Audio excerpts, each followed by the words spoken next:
Well, if that intro doesn't get you pumped up and excited for racing, I don't know what will. It's a beautiful day here on Friday. We appreciate you tuning in for Gulfstream today as you take a look at our courses this afternoon. We are fast, good, and on the Tapeta. Acacia Courtney and Brian Nadeau join you. We have a big day coming up, Brian. Maybe it's cold in some other places in the country and a little bit of snow, but we got some sunshine here in Florida. Beautiful South Florida. You can't beat it in the winter. And a little bit of a calm before the storm of tomorrow, too, with the big Rainbow Six mandatory payout tomorrow. Hoping for a huge pool, 5, 6, 8 million. We'll see. And it's a tough, tough sequence today with 1.3 million on the line as well. It is, as Brian mentioned, coming up a little bit today in race 5. We will have the opportunity to go for that 1.3 million gross jackpot pool guaranteed in the Rainbow Six. But we have a 10-race card. Things kick off on the main track with the maiden claiming in about 52 minutes. Fast main track we're dealing with here, and it kicks off the early pick 5.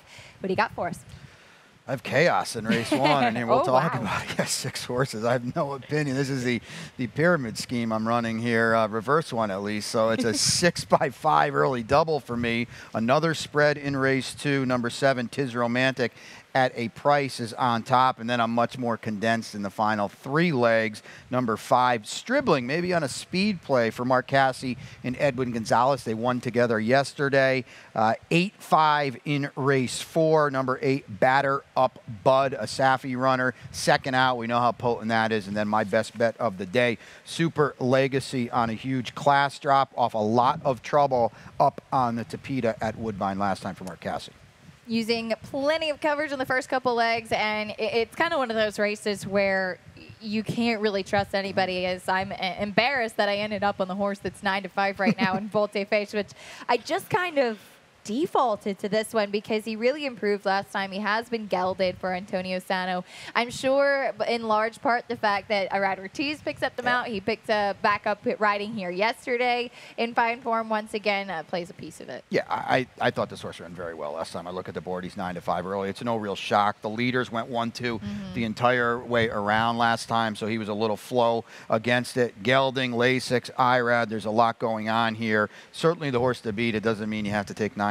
There's others in here. I took a shot with Lagerfeld, and we'll take a trainer stat here on Ronnie Spatz, who does very, very good, 15% overall with his firsters, but he's 10 for 47, up to 21% with a big ROI, sprinting on the dirt the last 3 years.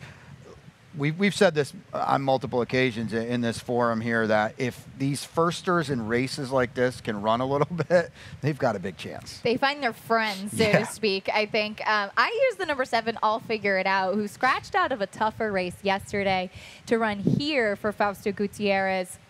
Now, he hasn't done much running as of yet, but it's a significant drop in class from those big fields he was facing in Kentucky. Yeah, without a doubt. And if you're not familiar with Fausto, he's a high percentage trainer who's going to train Latruska to an Eclipse Award, we think.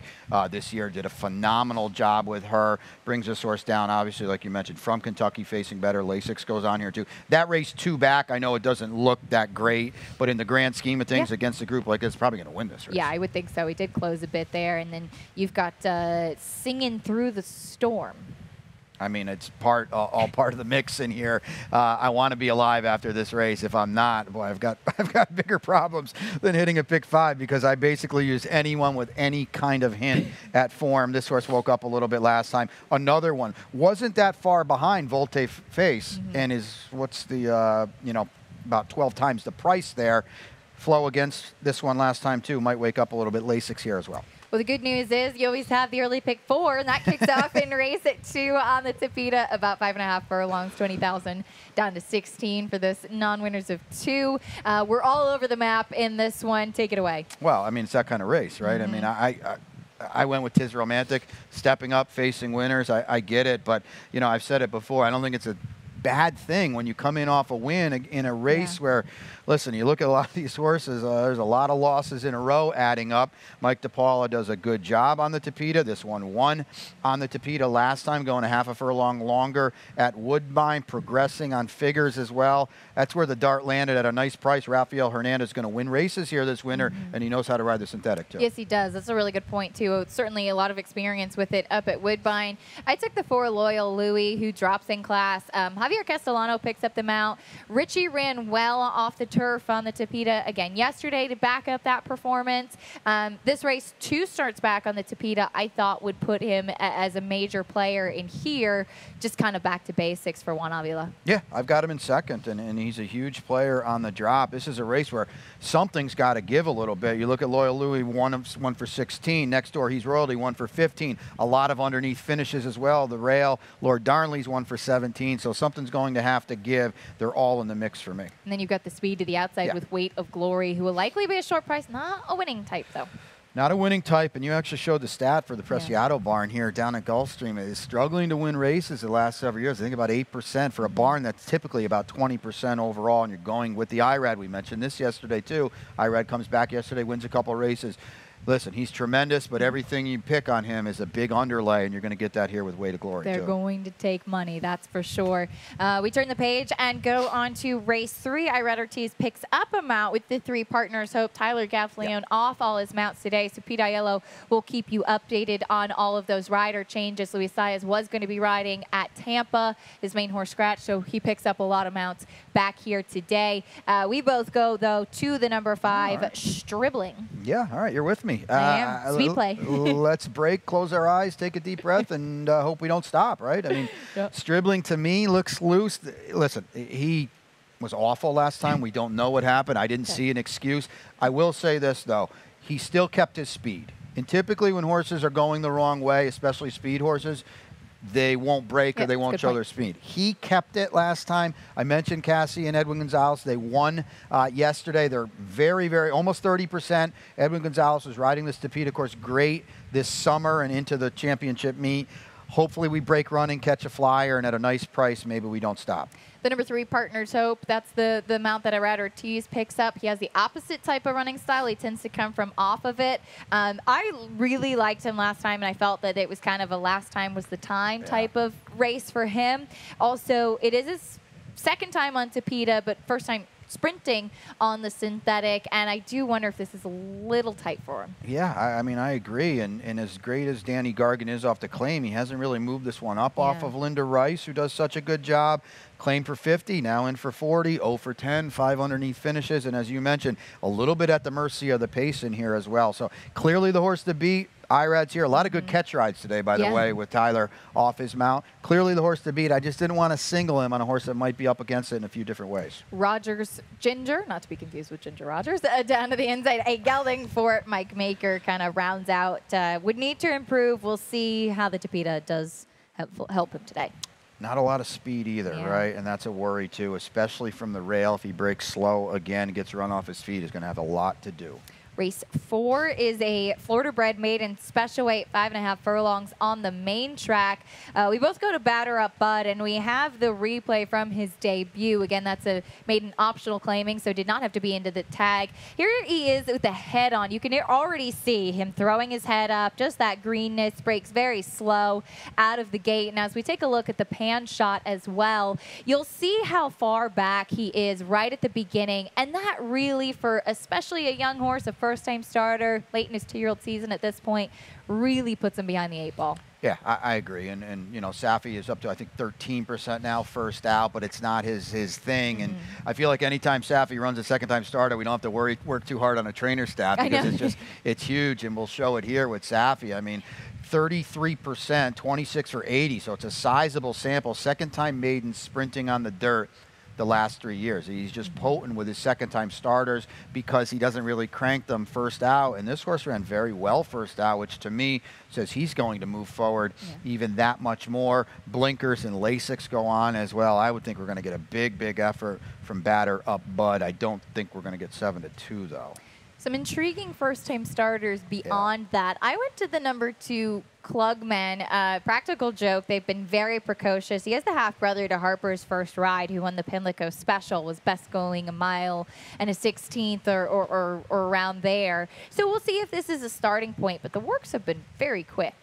That work on the 31st just stands off the page from the gate as well, named after a lifetime horse player, too. And Rafael Hernandez is here. I didn't necessarily know what to make of that. Listen, he's a very good jockey, but he's not a guy that Eddie Plesa Jr. is going to ride a lot, so I don't know, and he's down inside too, but I would think this horse has got to take some money, and I had him in third. He's a definite player in here. You used the number 5 Gloucester as well. Luis Saez picks up him out here, another first-time starter. So here was my thinking, and obviously there's firsters in here. We don't really know what we're going to get. To me, a lot of the firsters are going to show a lot of speed. Mike Yates has got a Cajun Breeze. Obviously, Klugman is in the mix as well. Paco is on Stone Age from the outside. So I'm thinking maybe if there's a meltdown, maybe if they get all hot and bothered, maybe Gloucester settles a little bit and makes a run for a barn that's, 0 for 13 with firsters, but also a barn that's not going to crank them up early to have a lot of speed. And that's kind of, I would like to think we're going to be a good price too. Potentially grab a share there. That'll be a fun one for the maidens. We'll take a quick time out. When we come back, we'll talk about today's Rainbow Six, $1.3 million in the gross jackpot guarantee.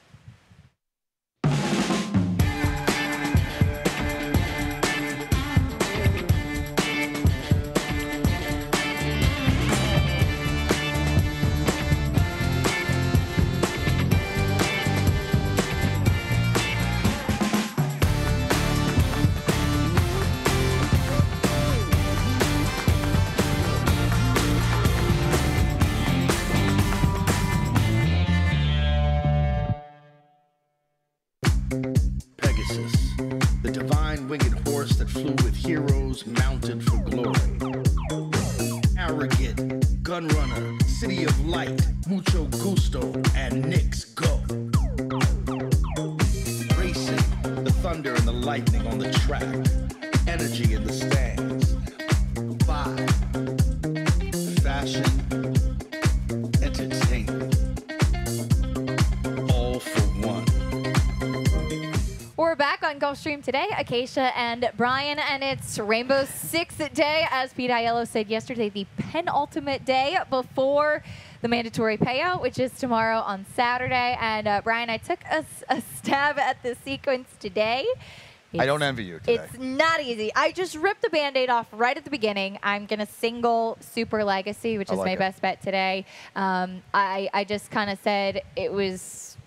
put all my hopes and prayers in him in leg 1 and hope that I'm able to make it through. We'll talk about that race more in a moment. You have a nice maiden race, sprinting on the turf in the 6th race. We have a good turf course today.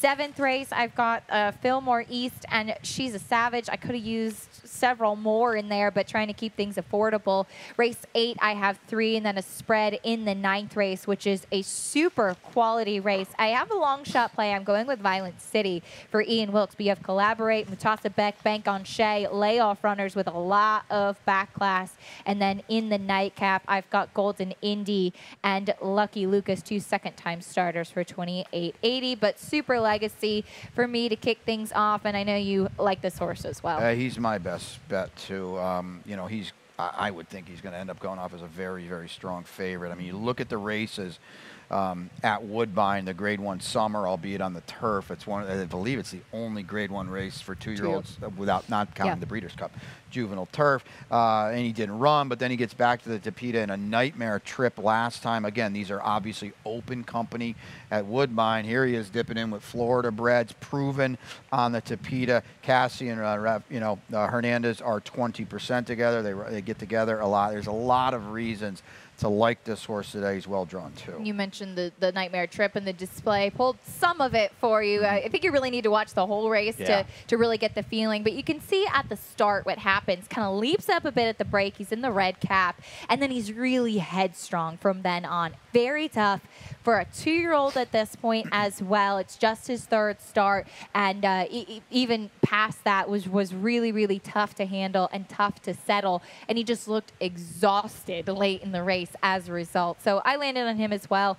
Panorama Truck, meanwhile, has some proven and good form recently. Yeah, open company too. So I mean, this is theoretically a drop for him too. I don't think they thought they'd see a horse like Super Legacy in here. That's a little problematic. He adds Lasix for the first time today. He's tactical enough to say, we're still kind of figuring out what's going on the Tapeta. I think it's been a little speedier the last 3 or 4 days, but in theory, maybe outside stalkers are best. He should, be in that kind of mid-pack, I would think. We'll see how the pace develops in here. Not a lot of it on paper. And then the morning line favorite is Birdman Richie, who stretches out, is yet to have a win on the Tapeta, third at this trip, 2 starts back. Well, it's Irad and Larry Ravelli, so you can see where, you know, the money is going to show in here, and maybe it gets us a better price on Super Legacy, because these are two, you know, Larry Ravelli and Irad are going to win races here this winter. It's a high percentage barn, 38% on Tapeta, predominantly, or on synthetic, predominantly at Arlington, and then Irad's here. So I get it, but this horse to me is really up against it with Super Legacy in here. As far as the class is concerned. It's a good one in the 6th race to kick off the late pick 5, sprinting on the turf, and you have some nice, a bunch of first-time starters to make things interesting for you. Yeah, that's the thing. I mean, I've got Big Invasion on top. Todd's got a firster down inside, and you know, I mentioned earlier in the other maiden special weight that with it was Gloucester. Trying to get that name right in my head. That was the one horse I had to go back to. That I think there's going to be a lot of speed. And you look at the horses in here, okay? We've got Vocalized down inside for Todd. We've got Paco on a Wesley Ward runner. There's going to be speed in here, and maybe Big Invasion for Christophe Clement, who's, you know, maybe a little more patient. Horses aren't going to be cranked up to run hard early on the lead. Maybe he sits a nice trip in here just off the speed. Yeah, this is a nice race to kick things off. You do have one filly as the #1 Comedic Scratch will run Saturday instead. Intriguing California implant as well, or import, I should say. 3-year-old filly, American Starlet, debuts for Wesley Ward. You'd have to think that she'll show speed.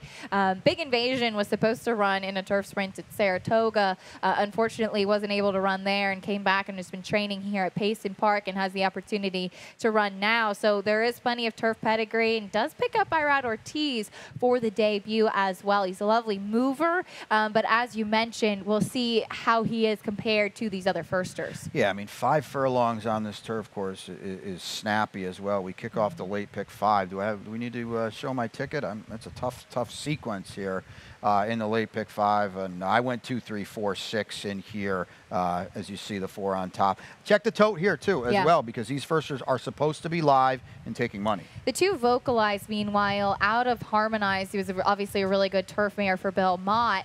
This one, just as far as workouts are concerned, was training with Birdman Richie, who took a lot of money on debut for Todd and ran really poorly. So I'm curious as to, again, as you mentioned, how this one will play and how he'll run, how he'll break. Yeah, and Harmonize, this is testing my memory. Maybe Delmar Oaks, or she was more of a router too, I think. She was, so yes. This could be a little sharp too today. On to race number 7, late pick 4 on the Tapeta, about 5.5 furlongs, 12.5 down to 10,000 for this non-2 race. And we have the same exact day here, Fillmore East. I think we both liked this horse last time too. She had some trouble. I just really thought that she was going to improve with the Tapeta, and now she's second off the bench. Yeah, I'm looking at my notes here. Steadied, wide, compromised by a pace that held. Yeah. So there's a lot of things going against her. To Steve Glaceris, 33% on the synthetic. That's pretty easy, as we've mentioned that one quite a bit too. So he knows what he's doing here. On there it is there. 292, by the way, over the last year with that ROI. So there's a lot to like about this one. She needs a clean trip. There's no doubt about it. And when you're, you know, at the mercy of the pace and you're going to try to pass 8 or 10 horses, trip can be problematic. Mercy of the pace won't be a problem for She's a Savage. Meanwhile, we know her game, and that's blast out from the gate for Larry Ravelli. Yeah, it's Irad, it's Ravelli. So we talked about it earlier. Going to take a lot of money here. We don't have to worry about trip here because, as Acacia alluded to, this filly is going. These are connections that are very, very high percentage. You put them together, it's a small sample, but they're 4 for 9. Well, 4 for 10 here because they didn't win as my best bet in the finale yesterday. But you know, Larry's 38% on the synthetic as well. There's a lot of reason to like She's a Savage, even though she has yet to be over the synthetic. The next 2 are some really competitive and strong allowance races. We go on to the 8th mile on the main allowance, optional claiming for fillies and mares. And we'll take a look at the replay for the 9, Join the Dots. You go against this filly who did win first time out, be it a couple of next out winners. One first out going 7 with a big speed figure for Shug McGay. He broke well. She did get a perfect trip in here. And now you wonder what she will do as she gets a chance to face winners for the first time after that big debut victory. Well, anytime Shug wins on debut, I think you have to take a second look, right? Because, I mean, you know, he can do it. Don't get me wrong. He's in the Hall of Fame. He's a tremendous horseman. It's not necessarily, you know, the angle. So I always think you need to take another look. And everything he's sending out is very live here, too. Yeah, I mean, certainly the horses have been running. This one got a 72 buyer speed figure for that debut. Has been off since the end of October, so we get a chance to see her back here today. But she's got some tough competition to face as well. You go to Frankie's Girl. I've been waiting for this horse to come back. Go watch the replay of her last race. It was devastating. It was the only time she's ever run on dirt. Listen, she didn't beat anything. I know. It was a 16-2L. And so I get all of that. But you mentioned, okay, the 72 buyer of Join the Dots. Well, she ran a 69. Join the Dots ran a 9 on the Thoroughgraphs. She ran a 9. It was a very, very good race. It looked even better visually. Now she goes off to claim for a Moscow barn. I don't know a lot about this barn, but 20% from a lot of starters. And there's not a lot in here that you're supposed to be scared of. I think she's going to be a big price. Visually, she was awesome last time. I said, you know what, wherever she pops up, I'm going to play her. And also, the pace that day fell apart, and she was up on it, and she still blew the doors off that field. Don't sleep on her at a big, big number. The other kind of intriguing runner in this race is Midnight Ballerina for Bill Mott. Luis Saez picks up the mount on this one. She won first out. Another barn that you don't often see as much with firsters going right off the bench. Went right into Stakes Company. They kind of threw her to the wolves, and then she was sidelined for over a year. You'd have to imagine she should build off of that last start. 100%. I mean, you have to think she needed that start. It was also in the slop, too. She didn't break great either. And, you know, you look at the debut, I think that's probably the trip she wants to pull. You know, 2 back in the Rags to Riches. She didn't really break either. So I would expect a big move forward today. To me, I mean, I'm reaching, don't get me wrong, with Frankie's Girl. To me, she's the main danger to Join the Dots. I agree. I thought that she was intriguing. Then I included Family Time as just a bit of a speed play, cutting back from a 1.25 mile try last time out at Churchill. Race 9 could potentially be a stakes race or just like the most competitive allowance race you could find. 6.5 furlongs in this allowance, optional claiming, and we're all over the place once again. There are so many ways you could go. I thought this was a really fun race to potentially find some value. This is an awesome race, and if you're playing the late 5, if you're playing the Rainbow, it is so problematic because whoever you like in here has a world of talent. They have as many question marks, too. What are you getting from some of these horses? You got to dig with Chocolate Bar, don't get me wrong, but look at his last 2 dirt races. They were really, really good. He hasn't fired in his last 2 on turf. Maker Barn has been very slow into stride at the championship meet, but there's speed in here. I'm leery of some of the favorites, which we'll get to.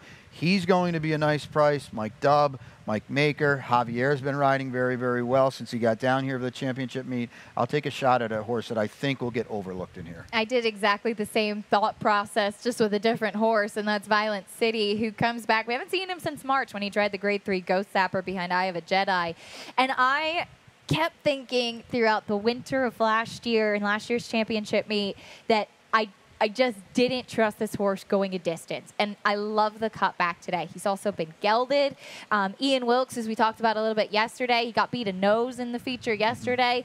He does have strong numbers off the layoff. The workouts at Palmettos have been good. And this was just a horse that I always wanted to see cutting back. I get my wish today. I wish there wasn't the 10-month layoff, but I thought that if there was a time to play him at the big price he'll be today, this could be the opportunity. I mean, I love it. You're thinking exactly how I am. You just went a different direction in a race where you're allowed to get creative in here. I know we're going to show a replay of Mutasab Beek in here, but, you know, he's one of the ones. Collaborate is in here. What are we getting today? Yeah. Speaking of that Todd Pletcher runner, Todd Pletcher so good off the layoff. As we know, this was a horse, Mutasab Beek or something along those lines. We are still always wondering about the name pronunciation, but what we do know is he wins.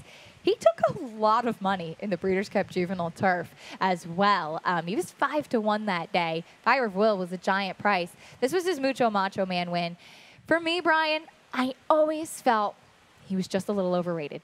I couldn't agree more. And he's going to be bet today for Potent Connections. Couple things. He hasn't been. Where has he been? And I can't imagine Todd's got the screws totally, tightened here for a horse I'm sure his connections think are going to win significant races this year.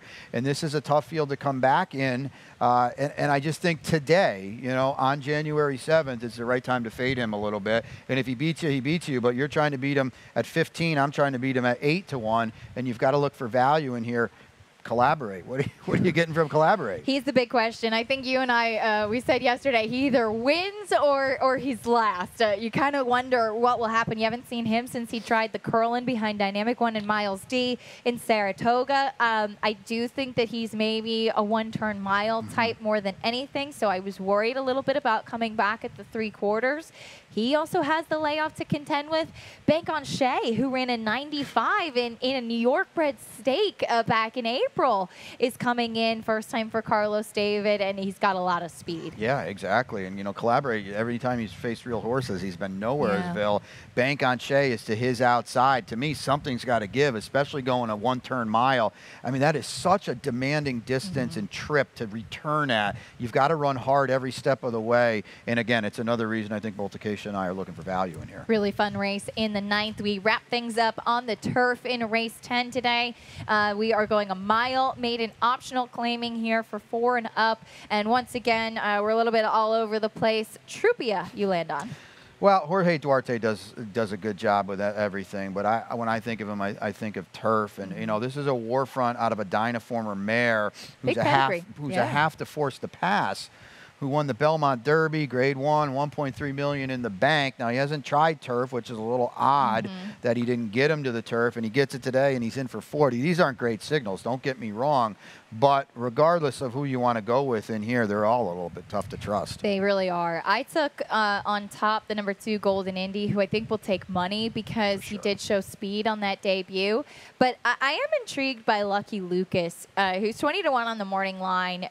He was one that I wrote in my notes on his debut that I wanted to see go a little bit longer. He does get the stretch out today and is once again in for the 40. Felt that second time out was the time for John Kimmel as well. And you popped with John the other day with a long shot in second behind a heavy favorite. A lot of kind of this same type of angle. John is not necessarily a first out guy, but you see the stat, 20% second out. So we get a progression in here. We get a horse stretching out as well by looking at Lucky out of a Holy Bull mare. A couple extra furlongs isn't going to hurt this guy. And then down to the inside, Eagle Chief, first off the claim for Mike Maker. 0 for 11, though. 0 for 11, and I just don't see any upside with this horse. John Sadler does such a good job in California. Now Mike's going to claim him. He claimed this one on Breeders' Cup weekend. He hasn't been seen since, I don't know. Luis Saez riding now, by the way. That's a fun card. Of course, looking forward to that 9th race especially, but we are not done yet on Gulfstream today. We do have the lightning round and some news of the day for you. We'll check it out here. Yeah, and first and foremost, obviously the Rainbow tomorrow. We're gross guaranteed 1.3 today, but tomorrow is mandatory payout day. We're thinking 5, 6, 8 million. It's going to be huge regardless of what the number is. Yeah, it is. It's a tough sequence. Brian and I just went over the sequence. That rundown will be on YouTube for you shortly too if you want to see our tickets. And I know we both singled in the race sequence to try and get a little bit of affordability with the ticket, but it'll be fun to follow that tomorrow. We are cycling back around for the second time on Beat the Expert, and I mentioned earlier I don't envy you today putting out a Rainbow 6. I don't envy you tomorrow either. It is not easy. No, it's really tough. You have a lot of maiden special weight races, some salty allowance races, of course the tropical turf. So hopefully I can make a good showing, at least a better showing than I did first time out for Beat the Expert. So that's Saturday, free to play on GulfstreamPark.com. You see there, IRAD doubles and Clips award-winning jockey and perennial Gulfstream champion here and record holder won a couple on his first day at the championship meet. Didn't take him long to find the winner's circle. There he is in race 3. He's got plenty of live mounts today, as you mentioned, including picking up a couple of mounts for Tyler Gaffleone off his rides today. I'm sure we're going to see a lot more of Irad Ortiz in the winner's circle. Yeah, and we mentioned at the start with Tyler Gaffleone off his mounts today. Irad picks up several live mounts. Luis Saez did as well. And the Saez thing is a decent segue to Dean's list, and not that because Luis was going to be up at Tampa Bay Downs today to ride Emmanuel, who is one of two hot Todd Pletcher firsters that won earlier in the meet. Dean's list is the other one. He's going to run tomorrow facing winners. A really, really exciting prospect that was awesome on debut. And he got a big Beyer speed figure. You can see it's a little green hanging on that left lead. This race came back really fast. In fact, we all thought that Emmanuel's race would come back faster. And in fact, Dean's listed on the figures. So looking forward to seeing him face winners for the first time tomorrow. Not in the Rainbow Six sequence, but that'll be a fun feature for sure. Yeah, he's going to be a heavy favorite earlier on in the card, and will be interesting to see how he fares and the progression, what the barn wants to do with him, how far he wants to run. So that is a wrap on Gulfstream today. We've got 10 coming up. Yeah, we do. We'll send it over now to track announcer Pete Aiello for scratches and changes. Good luck, everyone. Pegasus, the divine winged horse that flew with heroes mounted for glory. Here begins our story of legendary times, the rarefied air when the stakes are high. Like the moment when you feel the vibe, the thunder and the lightning on the track, the energy in the stands, like music moving through your soul, shaking your hips, making you dance. The stars come out in the magic city, for Pegasus they stay, dressed in designers' newest finds, wishing all days could be like this. A moment in the sun, where everything is divine. Racing, vibe, fashion, entertainment. Arrogant, gun runner, city of light, mucho gusto, and Knicks go. Pharrell Williams at the finish line. Lenny Kravitz rocks the runway. Snoop Dogg making it rain. A Jennifer Lopez family affair. Vin Diesel found out that cars aren't the only thing that are fast and furious. This runway on the rail. Post Malone on the mic. Mark Ronson on the ones and twos. Alec Monopoly paints the game. Aloe Black brings the community together.